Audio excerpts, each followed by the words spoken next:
Bonsoir.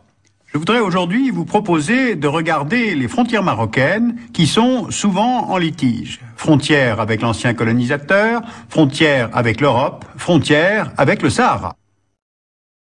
Voilà, le Maroc est là, c'est un pays qui a une configuration géographique très ouverte sur la Méditerranée, sur l'Atlantique, sur l'Afrique saharienne. Alors, allons d'abord voir la frontière au nord. Voici Ceuta et Melilla. Ce sont des enclaves sous souveraineté espagnole placées en territoire marocain. Melilla est à proximité de la frontière algérienne, sur la péninsule de Guelaya. L'enclave fait 12 km et demi de superficie. Elle avait été conquise par l'Espagne en 1497, soit 5 ans après la fin de la Reconquista. Et l'objectif, c'était de protéger l'Espagne des incursions des Maures qui pouvaient venir de la mer. Ceuta est à 250 km plus à l'ouest, presque en face de Gibraltar. Elle fut un califat, puis un émirat, avant de passer sous souveraineté espagnole en 1640. L'enclave est au bout de la péninsule marocaine de Yebala, elle fait 20 km². C'est un port espagnol, et c'est cette frontière-là que tentent de franchir les candidats à l'émigration vers l'Europe. On voit bien ici, sur cette carte, le no man's land entre le Maroc et l'Espagne. Et bien sûr, le statut de ces enclaves, les points de vue entre Rabat et Madrid sont à l'opposé. Le protectorat franco-espagnol sur le Maroc a duré de 1912 à 1956, et pour Rabat, ces enclaves sont des vestiges de l'occupation coloniale. Il y a d'ailleurs analogie avec la situation de Gibraltar, qui est britannique, et que Madrid veut récupérer sous sa souveraineté. Mais de l'autre côté, dans la logique espagnole, ces présides, comme on les appelle, ont une existence qui précède la fondation du Maroc moderne. Et d'ailleurs, on observe que ces deux enclaves n'ont jamais figuré au comité des territoires à décoloniser aux Nations Unies, tout simplement parce qu'ils étaient sous souveraineté de l'Espagne avant la formation de l'État marocain. Alors cette situation est paradoxale. Le commerce maroco-espagnol est intense, tout comme la coopération antiterroriste entre les deux pays, mais le litige sur les enclaves reste entier. Maintenant, allons voir la frontière au sud. Pour le gouvernement marocain, le pays fait 713 000 km². Mais le Maroc, internationalement reconnu, indique une superficie de 446 000 km². Eh bien, la différence, c'est le Sahara occidental, qui fait 260 000 km² et sur lequel le Maroc se considère souverain. Eh bien, aucun autre État au monde n'a une aussi grande différence entre la superficie qu'il proclame et celle qui lui est reconnue. Alors comment est-ce qu'on en est arrivé là? En 1884, l'Espagne obtient des chefs de tribus du Rio del Oro un protectorat sur les routes du désert et sur la côte atlantique. La colonie espagnole s'appelle Rio de Oro, c'est-à-dire la rivière de l'or. Et dans le climat de décolonisation générale de l'après-guerre, cette souveraineté de l'Espagne sur le Sahara occidental est contestée de toutes parts.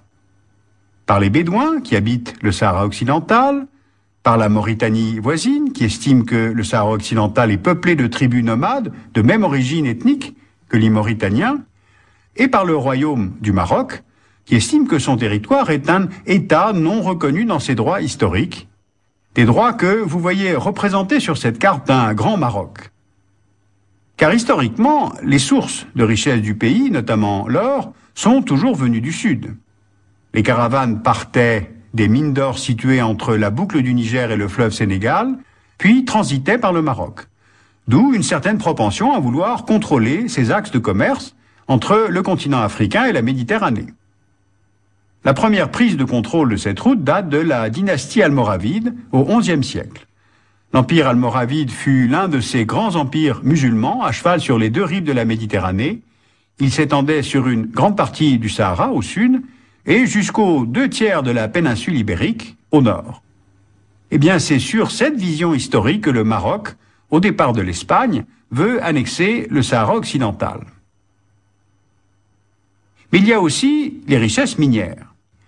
Le sous-sol de la partie nord-ouest du territoire contient presque 6 milliards de tonnes de réserves en phosphate, ce qui donne au Maroc les 3e réserves au monde.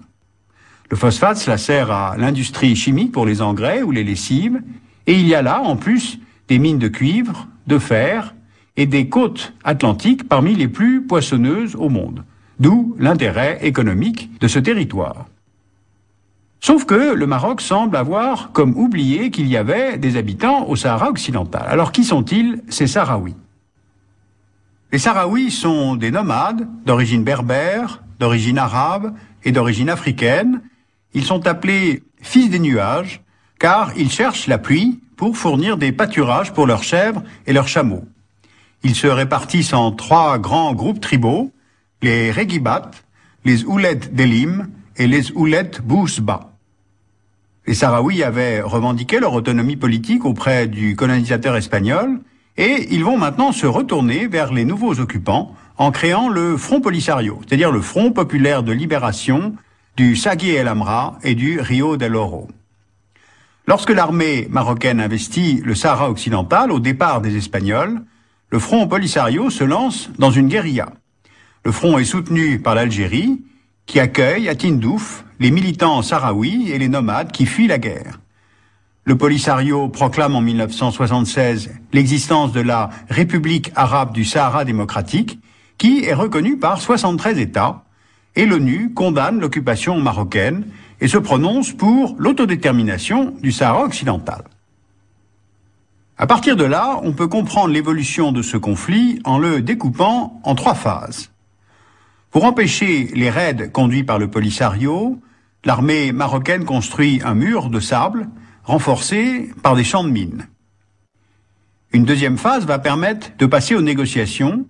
Un cessez-le-feu est signé entre le Polisario et le Maroc en 1991 grâce aux Nations Unies et Rabat accepte l'organisation d'un référendum sur l'autodétermination du Sahara occidental sous le contrôle de l'ONU. Troisième phase, pour voter, il faut recenser. Et se met alors en place ce qu'on a appelé la guerre des listes, les 2 parties ne parvenant pas à trouver un accord sur le corps électoral. Le Maroc veut compter plusieurs tribus installées dans le sud marocain, soit à peu près 65 000 personnes de plus à recenser, ce que refuse le Polisario, estimant que leur vote est gagné d'avance pour le rattachement au Maroc. Les Nations Unies ont tenté de relancer le processus en confiant plusieurs missions à l'ancien secrétaire d'État américain James Baker, qui a finalement interrompu sa médiation en juin 2004. Alors où en est-on aujourd'hui? Eh bien, pour le Maroc, le Sahara occidental est marocain, comme d'ailleurs l'affichent toutes les cartes officielles du pays. La région s'inscrit dans les 16 régions administratives qui forment le royaume.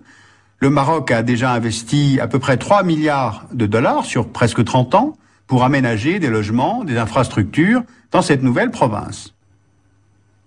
Mais le Polisario, qui a été renforcé en 2004 par la reconnaissance de la République sahraoui par l'Afrique du Sud, le temps ne semble plus jouer en sa faveur. Sa survie dépend de sa victoire au référendum, voire de sa simple organisation. Donc il tire parti de ces constants reports. Le mouvement semble en position de faiblesse, ne serait-ce que démographiquement, avec l'afflux constant de Marocains venant s'installer au Sahara occidental. Alors chaque parti préfère en fait attendre plutôt que de courir le risque d'être battu au référendum. Au sud, la poursuite de ce statu quo arrange en fait tout le monde. Or, des frontières incertaines, cela favorise des courants islamiques politiques pour qui l'État n'a pas de légitimité absolue, puisqu'il voudrait accéder à une nation islamique dans un Maghreb unifié. Et au nord, ces enclaves espagnoles sont des territoires européens. Ce sont des voies pour le passage de la drogue, pour le trafic humain, avec des milliers de victimes chaque année, et cela concerne directement la politique de migration de l'Union européenne. Or, Madrid est indifférente à la contradiction. Elle ne veut pas céder Ceuta et Melilla au Maroc, alors qu'elle réclame Gibraltar au Royaume-Uni.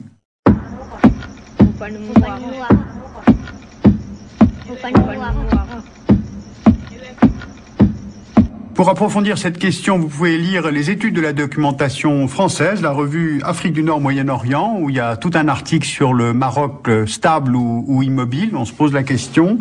La revue Population et Avenir, dans février 2006, a tout un article sur l'immigration africaine et leurs causes multiples, avec un article sur la situation à Ceuta. Les éditions de l'Harmattan ont publié L'insurrection sahraoui, de la guerre à l'État, 1973-2003, donc chez l'Harmattan. Et puis le Monde diplomatique vient de publier sa nouvelle édition de l'Atlas. Je vous en recommande vivement la lecture, donc un atlas aux éditions du Monde diplomatique.